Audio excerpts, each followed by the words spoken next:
ഹൈന്ദവാചാര സംബന്ധമായും ക്ഷേത്ര സംബന്ധമായും ജ്യോതിഷ സംബന്ധമായുമുള്ള കാര്യങ്ങൾ കൂടുതൽ അറിയുവാൻ ഭഗവതി മഠം ചാനൽ സബ്സ്ക്രൈബ് ചെയ്യുക. നമസ്കാരം. ഭഗവതി മഠം ചാനലിന്റെ ഇന്നത്തെ വീഡിയോയിലേക്ക് എല്ലാ പ്രിയപ്പെട്ട സജ്ജനങ്ങൾക്കും ഹൃദയം നിറഞ്ഞ സ്വാഗതം. ഞാൻ മഹേഷ് ഉഷസ്. ക്ഷേത്രാചാര സംബന്ധമായതും ഹൈന്ദവാചാര സംബന്ധമായതും ജ്യോതിഷ സംബന്ധമായതുമായ കുറേയേറെ കാര്യങ്ങളെക്കുറിച്ചാണ് ഈ ചാനലിലൂടെ നാം ചർച്ച ചെയ്തു വരുന്നത്.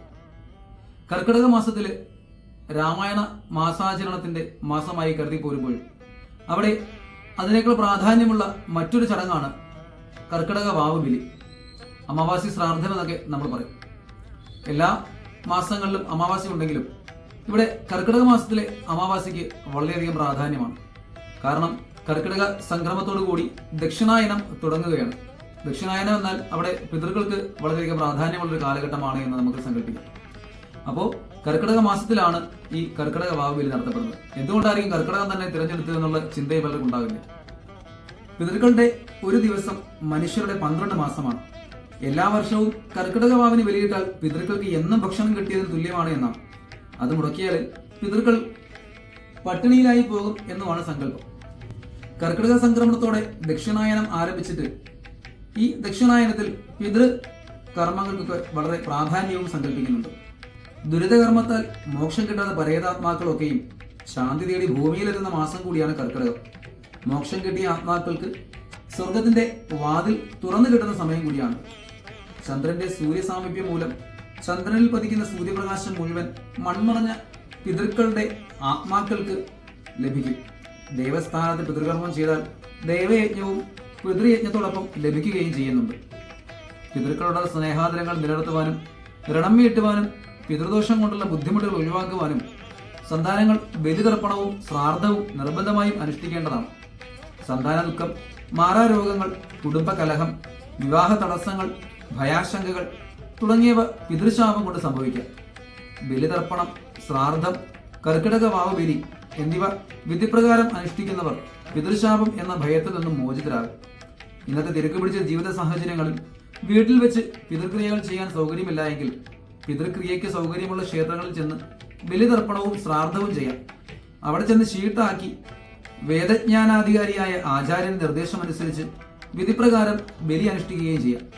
അവിടെ ദേവയജ്ഞവും പിതൃയജ്ഞവും നടത്തി അന്നദാനത്തിന് പണമടച്ച് മനുഷ്യയജ്ഞവും അല്ലെങ്കിൽ ശ്രാദ്ധമൊട്ടും നടത്തി പക്ഷികൾക്കും മത്സ്യങ്ങൾക്കും ബലിച്ചോറും നൽകി ഭൂതയജ്ഞവും നടത്തി വേദകീർത്തനം ഭക്തിപൂർവ്വം ചൊല്ലിയും ശ്രമിച്ചും ബ്രഹ്മയജ്ഞവും അനുഷ്ഠിക്കുകയും ചെയ്യാം.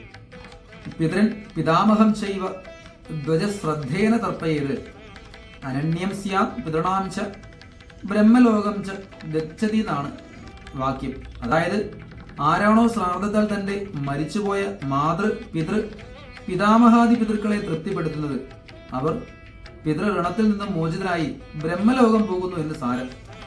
ചുരുക്കി പറഞ്ഞാൽ കർക്കിടക മാസത്തിലെ കർക്കിടക വാവ് ബലിക്ക് വളരെയധികം പ്രാധാന്യത്തോടു കൂടിയുള്ള ഒരു ആചാരമായി തന്നെ നമ്മൾ കാണേണ്ടതാണ്.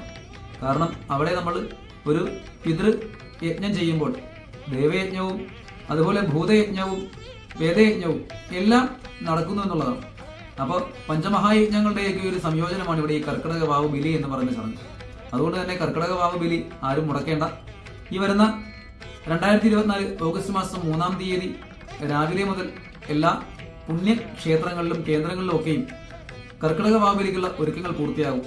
അപ്പോൾ ആരും അത് ഒഴിഞ്ഞു നിൽക്കാതെ എല്ലാവരും ഈ പറയുന്ന ദിവസം തന്നെ, അമാവാസി ദിവസം പിറ്റേ ദിവസമാണ് കിടക്കുന്നത് കലണ്ടറിൽ, എങ്കിലും അതിന്റെ കാരണം എന്താണ് എന്നുള്ളത് ചിന്തിച്ചാൽ ഒരു ശ്രാദ്ധം ചെയ്യുമ്പോൾ, അതായത് അമാവാസി ശ്രാദ്ധം ചെയ്യുമ്പോൾ ഈ അമാവാസി എന്നുള്ള തിഥി ഏത് ദിവസമാണോ അസ്തമയത്തിന് മുൻപായിട്ട് 6 നാഴികയെങ്കിലും ഉള്ളത് ആ ദിവസമായിരിക്കണം നമ്മൾ ഈ അമാവാസി പാലിക്കേണ്ടതെന്നാണ്.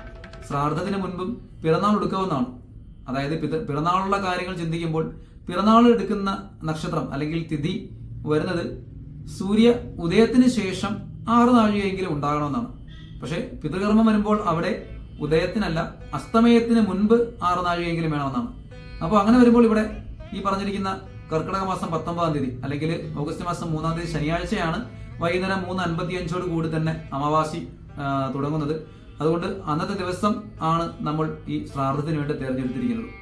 അതുകൊണ്ട് കർക്കിടക മാസത്തിലെ ബലി എല്ലാവരും അവരുടെ 3 തലമുറകൾക്ക് മുൻപ് വരെയുള്ള മൺമറഞ്ഞു പോയിരിക്കുന്ന അജ്ഞാതങ്ങളായ എല്ലാ പിതൃക്കൾക്കും വേണ്ടിയിട്ടുള്ള ബലിയായതുകൊണ്ട് തന്നെ ഈ ബലിയിൽ എല്ലാവരും പങ്കെടുത്ത് തന്റെ പിതൃയജ്ഞം പൂർത്തീകരിച്ച് ആ പിതൃ ഋണത്തിൽ നിന്ന് മോചിതരാകണമെന്ന് അറിയിച്ചുകൊണ്ട് ഇന്ന് തൽക്കാലം ഇവിടെ നിർത്തുന്നു. നന്ദി, നമസ്കാരം.